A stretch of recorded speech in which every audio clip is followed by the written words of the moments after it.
ലൈവിലിപ്പം റസ്മിൻ ശ്രീധുവിനോടും ഗബ്രിയോടും വഴക്കിടുമായിരുന്നു. കാരണം വേറെ ഒന്നുമല്ല, ഷോറൂമിൽ ബെല്ലടിക്കുന്നുണ്ട്. അപ്പൊ ആ സമയത്ത് ഗബ്രി, ശ്രീധു, അപ്സര, സിജോ ഇവരെല്ലാരും ഓടും ഷോറൂമിലേക്ക്. അപ്പൊ ക്യാപ്റ്റൻ പറയുന്നത് ക്യാപ്റ്റന്റെ ഇതിലായിരിക്കണം എല്ലാം പോകേണ്ടത്, നിങ്ങൾ എന്തിനാണ് സ്റ്റോർ കയറിയെന്നൊക്കെ ചോദിച്ച് ഗബ്രിയോട് പറയുന്നുണ്ട്. അതുപോലെ തന്നെ ശ്രീധുവിനോടും. അപ്പൊ ഗബ്രിക്കും ശ്രീധുവിനും ഒന്നും അത് ഇഷ്ടപ്പെടുന്നില്ല. ശ്രീധു പറയുന്നുണ്ട്, ഞാൻ കഴിഞ്ഞ പ്രാവശ്യം ക്യാപ്റ്റൻ ആയപ്പോ ഇങ്ങനെ ക്യാപ്റ്റൻ അറിഞ്ഞു വേണം എല്ലാം ചെയ്തെന്ന് പറഞ്ഞിട്ടുണ്ടായിരുന്നു, പക്ഷെ റസ്മിൻ അങ്ങനെ പറഞ്ഞിട്ടുണ്ടായിരുന്നില്ല, അപ്പൊ കയറാൻ പാടില്ല എന്ന് അറിയില്ലായിരുന്നു ശ്രീധു പറയുന്നുണ്ട്. അപ്പൊ ഗബ്രി പറയുന്നുണ്ട് സ്റ്റോർ റൂമിൽ ആർക്ക് വേണമെങ്കിലും കയറാം എന്നുള്ളത്, അങ്ങനെ ഒരു നിയമമൊന്നുമില്ല, അവിടെ ഇരിക്കുന്ന സാധനം എടുക്കാൻ പാടില്ല എന്നുണ്ടെങ്കിൽ അത് പറഞ്ഞാൽ മതി എന്നൊക്കെ പറയുന്നുണ്ട്. അങ്ങനെയാണ് ഗബ്രിയും റസ്മിനും തമ്മിൽ വഴക്കാവുന്നത്. അപ്പൊ റസ്മിൻ പറയുന്നുണ്ട്, എന്റെ ഇതിൽ തന്നെ വേണം എല്ലാം പോകാനായിട്ട്, ഞാൻ തന്നെ വേണം എല്ലാം എടുക്കാനായിട്ട് ക്യാപ്റ്റൻ എന്നുള്ള രീതിയിൽ.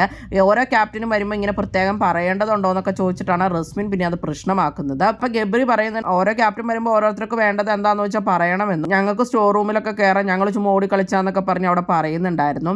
എന്നോടാണ് ആദ്യം ദേഷ്യപ്പെട്ടത്, നീ അത് ഏറ്റുപിടിച്ചതെന്നൊക്കെ അപ്പൊ ഗബ്രിയോട് ശ്രീധു പറയുന്നുണ്ട്. അത് കഴിഞ്ഞിട്ട് പവർ റൂം വന്നിട്ട് പിന്നെ സംസാരിക്കുന്നുണ്ട്. അപ്പൊ ഇപ്പോൾ റസ്മിൻ പറഞ്ഞു, ഇനി സ്റ്റോർ റൂമിൽ എന്ത് വന്നാലും ക്യാപ്റ്റൻ ആയിരിക്കണം ആദ്യം എടുക്കേണ്ടത് എന്നുള്ള രീതിയിലും വേറെ ആരും എടുക്കാൻ പാടില്ല എന്നൊക്കെ പറഞ്ഞിട്ടുണ്ട്. ഗബ്രിക്ക് അല്ലെങ്കിൽ ഇപ്പൊ റസ്മിനെ അത്രയ്ക്ക് ഇഷ്ടമല്ല. കാരണം ജാസ്മിനും ഗബ്രിയും തമ്മിലുള്ള പ്രശ്നത്തിലൊക്കെ റസ്മിൻ അപ്പൊ ഓരോ കുറ്റങ്ങളൊക്കെ ഗബ്രിയുടെ പറഞ്ഞു കൊടുത്തിട്ടാണ് ജാസ്മിൻ വഴക്കുണ്ടാക്കണേ എന്നൊക്കെയുള്ള രീതിയിലാണ് ഗബ്രി എന്നാള് സംസാരിച്ചത് ജാസ്മിനോട്. റസ്മിനും ഗബ്രിയും ഒന്നും നേരത്തെ അത്ര ഇപ്പൊ കൂട്ടില്ല, രണ്ടുപേർക്കും അത്രയ്ക്ക് അങ്ങ് ഇഷ്ടമല്ല. റസ്മിൻ ആണെങ്കിലും ജാസ്മിനോട് സംസാരിച്ചിട്ടുള്ളത് ഗബ്രി യൂസ് ചെയ്യണേ എന്നുള്ള രീതിയിലും, ഗബ്രിക്ക് ജാസ്മിനോട് ശരിക്കും ജാസ്മിൻ ഗബ്രിയോട് കാണിക്കുന്ന അത്ര സ്നേഹമൊന്നും ഇല്ല എന്നാണ് ഇപ്പൊ റസ്മിൻ പറഞ്ഞിട്ടുള്ളത് ജാസ്മിനോട്. കൂടുതൽ ബിഗ് ബോസ് വീഡിയോകൾക്കും ബിഗ് ബോസിന്റെ ലേറ്റസ്റ്റ് ലൈവ് അപ്ഡേറ്റ്സിനുമായിട്ട് ഈ ചാനൽ സബ്സ്ക്രൈബ് ചെയ്യണേ, സപ്പോർട്ട് ചെയ്യണേ.